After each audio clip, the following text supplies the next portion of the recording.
Και στη συνέχεια η ανακάλυψη του ηλεκτρομαγνητισμού από τον Έρστεν, τον Φάραντεϊ και τον Οhm έδωσαν τη δυνατότητα στους εφευρέτες να αρχίσουν να ψάχνουν με μανία να βρουν τρόπους πιο εύκολης επικοινωνίας.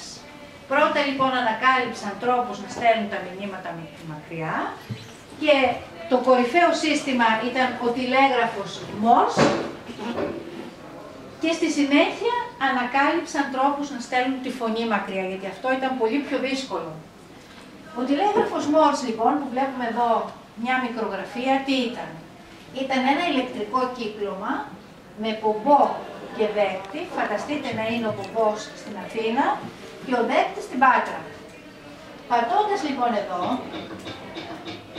η μεταλλική ράβδος εκεί διακόπτεται το κύκλωμα και η μεταλλική ράβδος μετακινείται.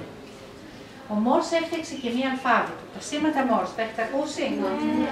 Τι είναι αυτή η αλφάβητος? Κάθε γράμμα και κάθε αριθμός αποτελείται από τελείες και παύλες. Το α για παράδειγμα ήταν μία τελεία και μία παύλα.